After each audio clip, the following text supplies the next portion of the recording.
Hi friends, welcome back to NCERT in Telugu YouTube channel. నా పేరు Ashok. So ఇప్పటికే మనము 20 క్వశ్చన్స్ డిస్కస్ చేసుకున్నాము 2015 సీసాట్లో, అండ్ ఇది 21st క్వశ్చన్. సో ఆల్రెడీ మనము దాదాపుగా ఒక 45 క్వశ్చన్స్ 2014 దాంట్లో డిస్కస్ చేసుకున్నాం, అండ్ అలాగే ఒక 20 క్వశ్చన్స్, అంటే ఒక 75 క్వశ్చన్స్ మీరు ఇప్పటివరకు చూశారు. అండ్ నాకు తెలిసి బోత్ ఇంగ్లీష్ మీడియం అండ్ అలాగే తెలుగు మీడియం వాళ్ళకి ఇన్ని రోజుల్లో కొంచెం సీసాట్ అనేది ఫియర్ ఉన్న వాళ్ళందరూ కూడా ఈ క్వశ్చన్స్ అన్నీ చూసి కూడా కొంచెం భయం అనేది తగ్గింది అనుకుంటున్నాను. If you agree with me, comment సెక్షన్లో ఐ అగ్రీ అని టైప్ చేయండి. ఓకే, బికాస్ మనము భయపడితే అవి భయపెడుతూనే ఉంటాయి. ఇవన్నీ కూడా చాలా సింపుల్గా ఉంటాయి, బట్ ఓన్లీ సక్సెస్కి కీ ఏంటి అంటే మనందరం కూడా బేసిక్స్ మంచిగా నేర్చుకోవాలి, అండ్ అలాగే ప్రాక్టీస్ బాగా చేసినట్లయితే ఇది క్వాలిఫైయింగ్ పేపరే కాబట్టి ఈజీగా మనం 66 స్కోర్ చేసుకోవచ్చు. సో ఇవాళ క్వశ్చన్ చూసుకుందాం మనం. 21st question. In a group of persons travelling in a bus, అంటే ఒక బస్సులో కొంతమంది జనాలు ట్రావెల్ చేస్తున్నారు. దాంట్లో 6 తమిళ్ మాట్లాడగలరంట, 15 మంది హిందీ మాట్లాడగలరంట, అండ్ 6 మెంబర్స్ గుజరాతీ మాట్లాడగలరంట. In that group none can speak any other language, అంటే ఆ జనాల్లో ఈ 3 లాంగ్వేజ్ తప్ప మిగతా లాంగ్వేజ్ మాట్లాడే వాళ్ళు ఎవరు కూడా లేరంట. If 2 persons in a group can speak 2 languages only and 1 person can speak all the 3 languages, then how many persons are there in the group. అంటే దీన్ని సింప్లిఫై చేసి చెప్తాను చూడండి. మనకు ఒక బస్సులో తమిళ్ మాట్లాడే వాళ్ళు ఉన్నారు, హిందీ అండ్ అలాగే గుజరాతీ మాట్లాడే వాళ్ళు ఉన్నారు. దీంట్లో ఏంటంట, ఏదన్నా అంటే 3 లాంగ్వేజెస్ మాట్లాడే వాళ్ళు మనకి ఒక పర్సన్ ఉన్నారు అని చెప్పారు. సో ఇక్కడ ఇచ్చారు చూడండి 1 పర్సన్ అని చెప్పేసి. అండ్ 2 పర్సన్స్ వచ్చేసి ఏంటంట, కెన్ స్పీక్ 2 లాంగ్వేజెస్ ఓన్లీ, అంటే ఒక 2 ఉన్నారంట, వాళ్ళు ఓన్లీ 2 లాంగ్వేజెసే మాట్లాడతారంట.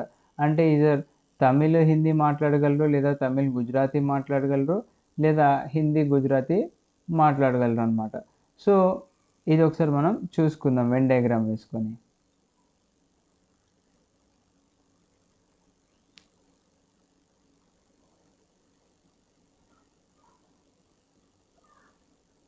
సారీ,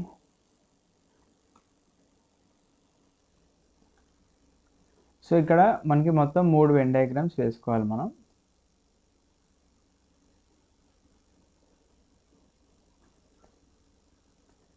ఎస్, సో ఏమన్నారు, 3 లాంగ్వేజెస్ మాట్లాడే వాళ్ళు ఒకరు ఉన్నారు అని చెప్పేసి అన్నారు. సో ఫస్ట్ మనము ఇది తమిళ్, తర్వాత ఇది హిందీ, అండ్ ఇది గుజరాతీ అనుకుందాము. అండ్ దీంట్లో ఈ పార్ట్ ఉంది చూసారా, ఈ పార్ట్ వచ్చేసి ఏంటి, బోత్ అంటే అన్ని లాంగ్వేజెస్ మాట్లాడే వాళ్ళు అనమాట. ఇది అంటే అన్ని లాంగ్వేజ్ మాట్లాడే వాళ్ళు ఎంతమంది ఉన్నారని చెప్పారు, ఒక పర్సన్ ఉన్నారని చెప్పన్నారు. అండ్ ఒక 2 మాత్రం ఎనీ 2 లాంగ్వేజ్ మాట్లాడతారు అనమాట. అంటే ఎనీ 2 లాంగ్వేజ్ మాట్లాడే పార్ట్ ఏది ఉంది, ఈ పార్ట్ ఉంది, ఈ పార్ట్ ఉంది, అండ్ ఈ పార్ట్ ఉంది. సో మనం చెప్పుకున్నాం ప్రీవియస్గా వెన్ డయాగ్రామ్స్లో కూడా ఏం చెప్పుకున్నాము, ఫస్ట్ అందరూ కలిసి ఉన్నది మనం ఇక్కడ స్పాట్ చేసుకోవాలి, తర్వాత రిమైనింగ్ వాళ్ళవి వెళ్ళాలి అని చెప్పేసి అనుకున్నాం కదా. సో ఎనీ 2 లాంగ్వేజ్ మాట్లాడే వాళ్ళు 2 ఉన్నారని చెప్పేసి అన్నాం. అంటే సపోజ్ ఒక 2 తమిళ్ అండ్ హిందీ మాట్లాడే వాళ్ళు ఉన్నారు, బట్ ఈ 2లో ఆల్రెడీ మనకి 3 లాంగ్వేజ్ మాట్లాడే వాళ్ళు కూడా ఇక్కడ మనం చూసుకున్నాం కాబట్టి దీన్ని -1 చేయాలన్నమాట. అంటే ఇక్కడ ఒక పర్సన్ వస్తారు మనకి, తర్వాత సేమ్ ఇక్కడ కూడా మనకి ఒక పర్సన్ వస్తారు, అండ్ మీరు అదే పర్సన్ ఇక్కడ కూడా పెట్టుకోవచ్చు, అది మీ ఇష్టం. బట్ ఓన్లీ 2 ఉన్నారని చెప్పన్నారు కాబట్టి మనం ఓన్లీ 2 ప్లేసెస్ మార్క్ చేసుకున్నాం. ఓకేనా, రైట్. ఇప్పుడు 6 పర్సన్స్ కెన్ స్పీక్ తమిళ్ అన్నారు, అంటే తమిళ్ మాట్లాడే వాళ్ళు 6, బట్ ఈ 6లో మనకు ఆల్రెడీ ఇక్కడ 3 అయిపోయారు కదా. సో 3ని మైనస్ చేయాలి కాబట్టి టోటల్ 3 మెంబర్స్ తమిళ్ మాట్లాడగలరు మనకి. ఓకేనా, హిందీ మాట్లాడే వాళ్ళు ఎంతమంది అన్నారు, 15 మంది అన్నారు. సో ఈ 15 మందిలో ఇక్కడ ఆల్రెడీ 2 ఉన్నారు కదా హిందీతో కొలాబరేట్ అయ్యేవాళ్ళు. సో -2 చేస్తే 13 మంది మనకి హిందీ మాట్లాడే వాళ్ళు ఉన్నారు. ఎందుకంటే హిందీ ప్లస్ తమిళ్ మాట్లాడే వాళ్ళు ఒకతను ఉన్నారు, హిందీ, తమిళ్ అండ్ గుజరాతీ మాట్లాడే వాళ్ళు ఒక పర్సన్ ఉన్నారు కాబట్టి ఈ రెండింటిని కూడా మైనస్ చేసాం మనం. తర్వాత గుజరాతీ మాట్లాడే వాళ్ళు 6 ఉంటే ఈ 6లో నుంచి వీరిద్దరిని మైనస్ చేస్తే మనకి టోటల్ 4 మెంబర్స్ గుజరాతీ మాట్లాడే వాళ్ళు వచ్చారు మనకి. సో ఇప్పుడు ఎంతమంది ఉన్నారు ఆ గ్రూప్లో అని చెప్పేసి అంటున్నారు అనమాట. How many persons are there in that group అంటే వీటన్నిటిని మనం యాడ్ చేయాలన్నమాట. ఏమేమి ఉన్నాయి? ఫస్ట్ దాంట్లో 3 ఉంది. 3 ప్లస్ మనకి ఈ ముగ్గురు ఉన్నారు కదా బాక్సెస్లో, 3 ప్లస్ 13 ప్లస్ 4. సో మనకి 13 ప్లస్ 3 ఎంత? 16. 16 plus 3 19.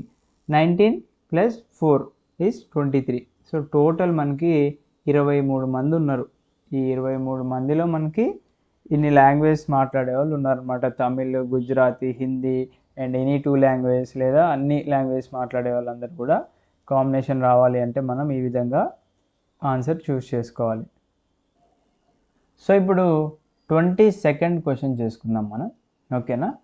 In a parking area the total number of wheels of the cars, 4-wheelers and scooters or motorbikes, 2-wheelers is 100 more than twice the number of parked vehicles.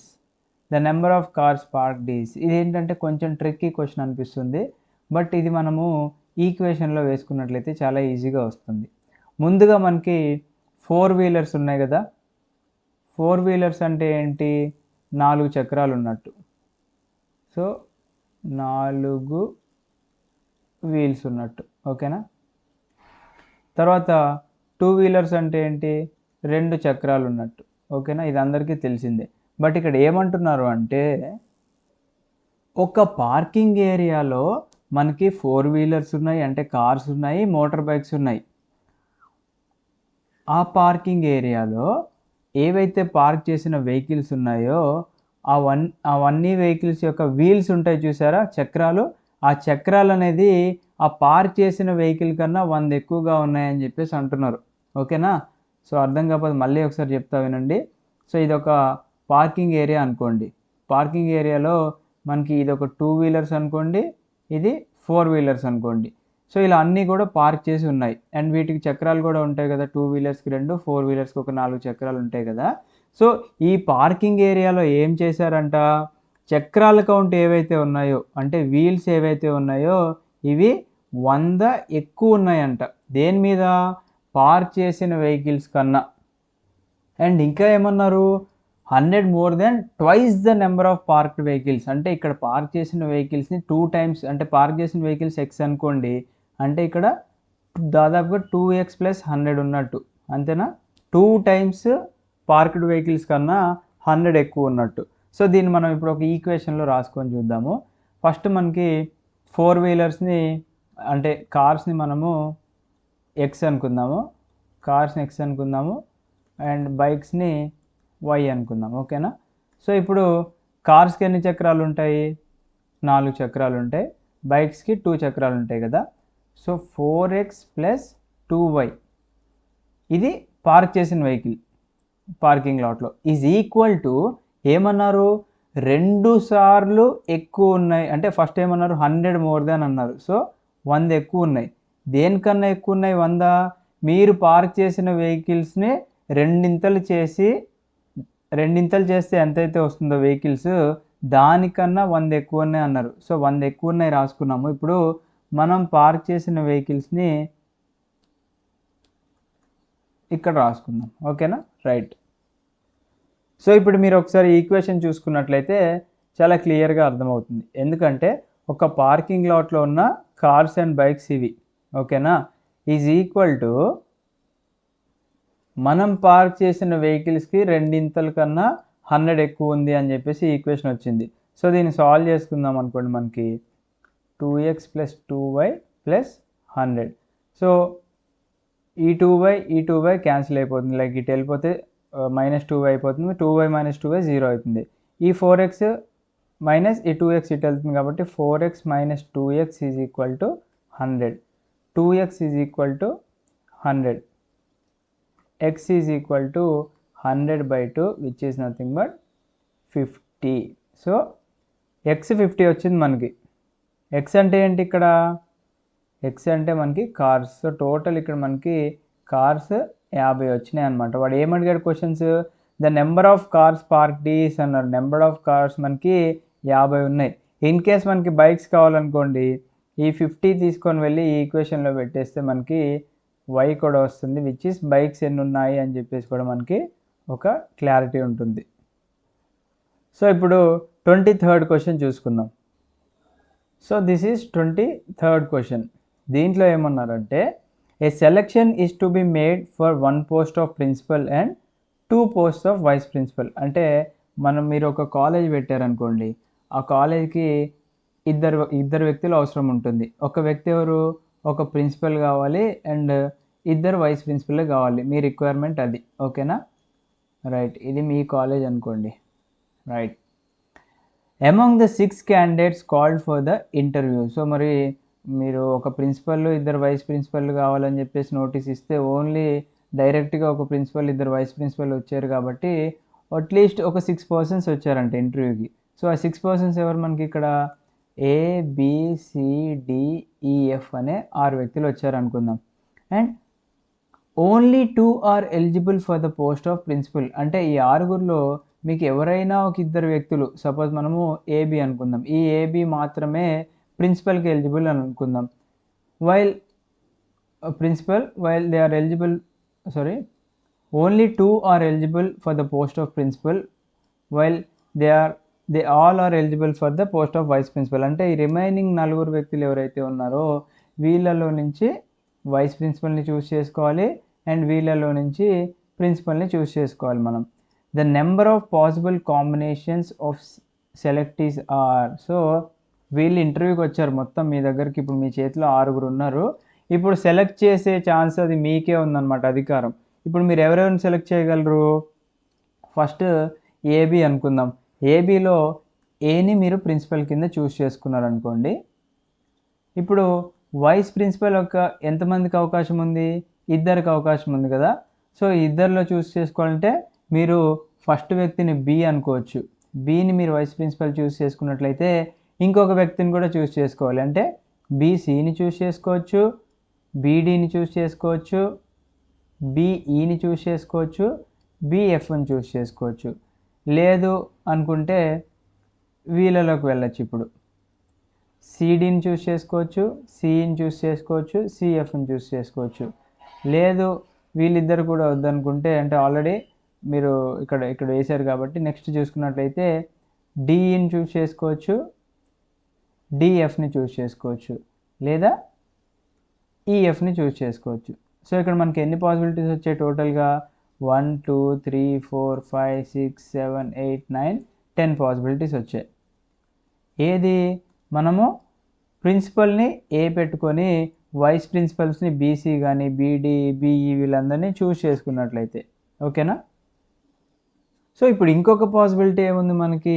Already first దాంట్లో Aని ప్రిన్సిపల్గా పెట్టుకున్నారు. ఇప్పుడు ఏదో 2 వ్యక్తుల్లో ఒక వ్యక్తిని principal పెట్టుకోవాలన్నప్పుడు ఇప్పుడు Bని ప్రిన్సిపల్ పెట్టుకున్నారనుకోండి, అప్పుడు మీరు ఏమవుతుంది? B ప్రిన్సిపల్ అండ్ ఇప్పుడు వైస్ ప్రిన్సిపల్ని చూసుకున్నట్లయితే మనము AC రావచ్చు, AD రావచ్చు, AE రావచ్చు, AF రావచ్చు. సేమ్ ఇక్కడ ఉన్న పాసిబిలిటీసే మనకు అన్నీ కూడా మళ్ళీ రిపీట్ అవుతాయి అన్నమాట. సో ఇక్కడ ఒక 10 పాసిబిలిటీస్ అండ్ ఇక్కడ ఒక 10 పాసిబిలిటీ, టోటల్ మనకి 20 పాసిబుల్ కాంబినేషన్స్ ఉన్నాయి. ఇన్ కేస్ మనకి ఒక ప్రిన్సిపల్ని 2 వైస్ ప్రిన్సిపల్ని చూస్ చేసుకోవాలి అనుకున్నప్పుడు. బట్ ఇక్కడ ఆప్షన్ వచ్చేసి మనకి 18 ఉంది, 12 ఉంది, 4 ఉంది. సో ఆన్సర్ వచ్చేసి none of the above. So ఇప్పుడు 24th క్వశ్చన్ చూసుకుందాం. సో 24th క్వశ్చన్ కూడా కొంచెం సిమిలర్ క్వశ్చన్ ఇందాక చూసిన క్వశ్చన్ లాంటిది. ఒకసారి క్వశ్చన్ చదువుకుందాం. A student has to opt for 2 subjects out of 5 subjects. అంటే మీరు ఒక కాలేజ్కి వెళ్ళారు. ఈసారి కాలేజ్కి వెళ్ళి ఒక 5 సబ్జెక్ట్స్ ఉన్నాయి మనకి. ఆ 5 సబ్జెక్ట్స్లో మీరు కేవలం 2 సబ్జెక్ట్స్ మాత్రమే చూస్ చేసుకోవాలన్నమాట. ఆ 5 సబ్జెక్ట్స్ ఏంటి? Commerce, economics, statistics, mathematics 1 and mathematics 2. So commerce ఉంది, ఎకనామిక్స్ ఉంది, స్టాటిస్టిక్స్ ఉంది, M1 ఉంది, M2 ఉంది. ఓకేనా? బట్ ఇక్కడ ఒక కండిషన్ ఇచ్చారు. M2 can be offered only with M1 if M1 is also opted. అంటే మీరు M1 తీసుకుంటేనే M2 తీసుకోగలరు.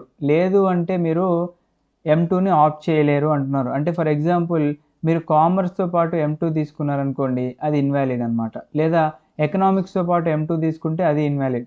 ఎప్పుడైతే మీరు M1 తీసుకుంటారో అదే టైంలో M2 తీసుకోగలరని ఒక కండిషన్ ఇచ్చారు. సో ఇందాకట్లాగే మనం మాన్యువల్‌గా చూసుకున్నట్లయితే మనవాడు ఇప్పుడు ఒక 2 సబ్జెక్ట్స్ చూస్ చేసుకోవాలి కదా! ఫస్ట్ కామర్స్ నుంచి వెళ్దాం. సో కామర్స్ నుంచి చూసుకున్నట్లయితే కామర్స్ తీసుకోవచ్చు, ఎకనామిక్స్ తీసుకోవచ్చు. లేదా కామర్స్‌తో పాటు సైన్స్ తీసుకోవచ్చు. సైన్స్ అయినా సారీ స్టాటిస్టిక్స్ తీసుకోవచ్చు. తర్వాత కామర్స్‌తో పాటు M1 తీసుకోవచ్చు. అండ్ కామర్స్‌తో పాటు M2 తీసుకోవడానికి లేదు. ఓకేనా? రైట్. నెక్స్ట్ మనవాడు ఎకనామిక్స్ చూస్ చేశాడు అనుకుందాం ఇప్పుడు. ఎకనామిక్స్‌తో పాటు పాసిబిలిటీస్ ఏమున్నాయి? ఎకనామిక్స్‌తో పాటు స్టాటిస్టిక్స్ చూస్ చేసుకోవచ్చు. ఎకనామిక్స్‌తో పాటు M1 చూస్ చేసుకోవచ్చు. ఎకనామిక్స్‌తో పాటు M2 చూస్ చేసుకోలేడు. రైట్? ఓకే. ఇప్పుడు స్టాటిస్టిక్స్ తీసుకుందాం. స్టాటిస్టిక్స్‌తో పాటు M1 చూస్ చేసుకోగలడు. స్టాటిస్టిక్స్‌తో పాటు M2 చూస్ చేసుకోలేడు. రైట్? నెక్స్ట్ ఇప్పుడు M1 చూస్ చేసుకున్నాడు అనుకోండి. M1తో పాటు కేవలం M2ని ఇక్కడ చూస్ చేసుకోగలడు అనమాట. సో ఇక్కడ ఎన్ని పాసిబిలిటీస్ ఉన్నాయి మనకి? టోటల్ కౌంట్ చేసుకుందామా? 1, 2, 3 ఇది లేదు. ఓకేనా? ఇప్పుడు దాకా 3 వచ్చాయి. 4, 5 ఇది లేదు. అంటే ఇక్కడ ఒక 2 వచ్చాయి. అండ్ ఇక్కడ ఒక 1 వచ్చింది. ఇది లేదు కాబట్టి. అండ్ M1తో పాటు M2 అనేది మనకు కండిషన్ ఇచ్చాడు కాబట్టి ఇక్కడ కండిషన్ సాటిస్ఫై చేసుకున్నాం అనమాట. సో ఇక్కడ 3 + 2 5, 5 + 1 6, 6 + 1 7. సో టోటల్గా మనకి ఇక్కడ 7 పాసిబిలిటీస్ ఉన్నాయి. ఒకవేళ వాడు ఈ కండిషన్ ఇవ్వలేదనుకోండి, M1తో పాటు M2 అనే కండిషన్ ఇవ్వకపోతే టోటల్గా మనకి ఇక్కడ 4 వస్తాయి, ఇక్కడ 3 వస్తాయి, ఇక్కడ 2, ఇక్కడ 1. టోటల్ అప్పుడు 10 పాసిబిలిటీస్ వచ్చాయి మనకనమాట. అంటే 10 డిఫరెంట్ కాంబినేషన్స్లో మనము సబ్జెక్ట్స్ని ఆప్ట్ చేసుకునే అవకాశం అనేది ఉంది మనకి ఇక్కడ. ఓకేనా? సో ఇప్పుడు ఇవాల్టికి last question and 25th question చూసుకుందాం. So this is 25th question. A person ordered 5 pairs of black socks and some pairs of brown socks. అంటే మనకి ఇక్కడ ఒక పర్సన్ ఏం చేశాడంట? సో ఇక్కడ బ్లాక్ని బ్లాక్స్తోనే వేద్దాము. బ్లాక్ సాక్స్ ఆర్డర్ చేశాడంట. అండ్ అలాగే ఇక్కడ బ్రౌన్ ఉంది కదా, బ్రౌన్ సాక్స్ని కూడా ఆర్డర్ చేశాడంట. సో దీంట్లో ఈ బ్లాక్ సాక్స్ ఎన్ని ఉన్నాయంట? ఇక్కడ పేర్స్ అని రాసుకుందాం. బ్లాక్ సాక్స్ వచ్చేసి మనకి 5 pairs of black socks order చేసుకున్నాడంట.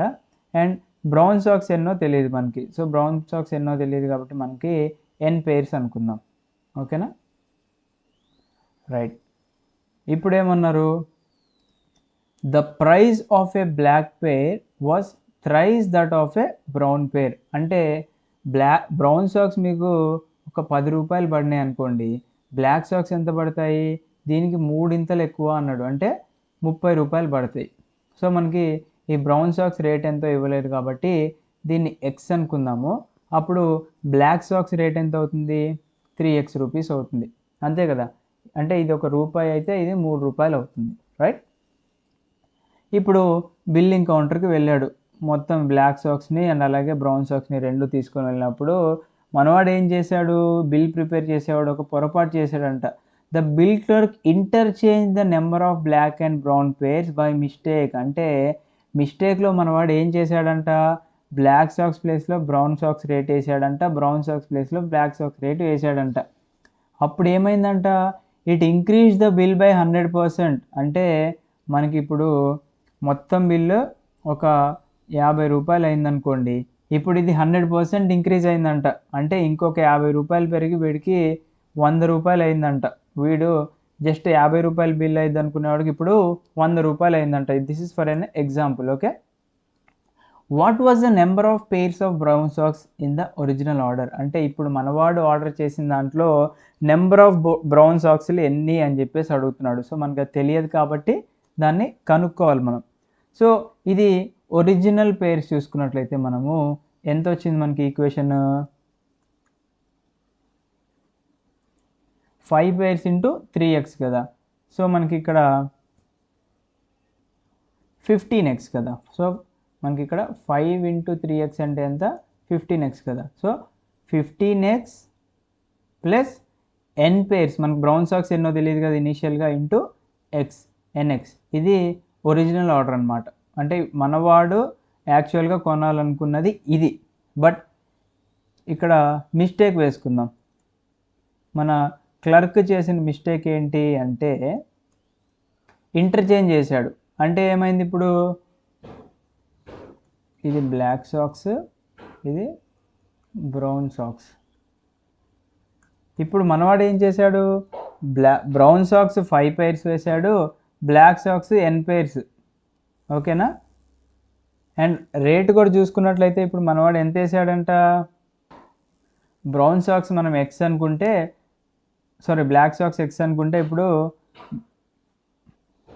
Brown socks 3x అవుతుంది. అంతేనా?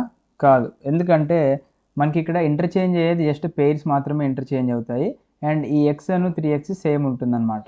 సో ఇప్పుడు ఈ ఈక్వేషన్ ఏమవుతుంది మనకి, 3nx ప్లస్ 5x, అంతే కదా. రైట్. ఇది మిస్టేక్ అయిన ఈక్వేషన్ అనమాట. సో ఇప్పుడు ఈ రెండు ఈక్వేషన్లు కూడా మనం సాల్వ్ చేసుకున్నట్లయితే మనకు ఆన్సర్ వస్తుంది. సో ఇక్కడ మనం ఏం చేసుకోవచ్చు,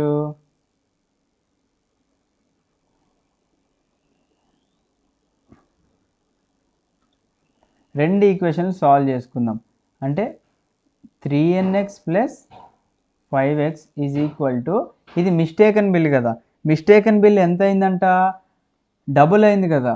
డబుల్ అంటే ఎంత, 2 times that of original price. అంటే ఒరిజినల్గా మనవాడు తీసుకెళ్లాల్సిన 15x ప్లస్ nx బిల్లుకి రెండింతలు అయింది అని చెప్పేసి అన్నాడు. మిస్టేకన్ బిల్, ఇది మిస్టేకన్ బిల్, ఇది original bill. Original bill OB అని రాశాను, మిస్టేకన్ బిల్ని ఎంబీ అని రాసుకున్నాను అనమాట. ఇప్పుడు ఈ రెండింటిని సాల్వ్ చేద్దాం. 3nx plus 5x is equal to 30x, అంటే 15x into 2 30x plus nx into 2nx. So ఈ 2nxని తీసుకెళ్ళామనుకోండి, 3nx minus 2nx is equal to, ఈ 5xని తీసుకెళ్తే మైనస్ అవుతుంది కదా, 30x మైనస్ 5x. అంటే ఇటు ప్లస్ 5x ఉన్నది, రైట్ సైడ్కి వెళ్తే మైనస్ 5x వెళ్తుంది. అదే ఇటు మల్టిప్లై చేసేది ఉంటే ఇటువైపు వెళ్తే డివైడ్ అవుతుంది అనమాట. ఓకే. ఇప్పుడు nx ఈజ్ ఈక్వల్ టు మనకి 25x అనమాట. సో ఈ x cancel, n is equal to 25 pairs. So మనం ఒరిజినల్గా బ్రౌన్ సాక్స్ని n అనుకున్నాం కదా, ఆ n ఎంత, 25 అని వచ్చింది. So what is the number of brown socks in the original order అంటే, టోటల్ బ్రౌన్ సాక్స్ మనకి ఇక్కడ 25 pairs ఉన్నాయని చెప్పేసి ఆన్సర్ తెప్పించాం మనం. ఓకేనా. సో నెక్స్ట్ 5 క్వశ్చన్స్తో మేము ముందుంటాను. అండ్ అలాగే ఆల్రెడీ మనం CSAT కోర్స్ని లాంచ్ చేసుకున్నాము. అండ్ CSAT కోర్స్ మనకి 20th నవంబర్ నుంచి స్టార్ట్ అవబోతుంది. అండ్ ఆల్రెడీ పాలిటీ కోర్స్ కూడా లాంచ్ చేసాము. పాలిటీ బ్యాచ్ కూడా స్టార్ట్ అయింది, batch 2 of polity by Anirudh sir. And దానికి కూడా చాలా మంచి రెస్పాన్స్ ఉంది. అండ్ దీంట్లో ఇంకా 21 సీట్స్ ఉన్నాయి.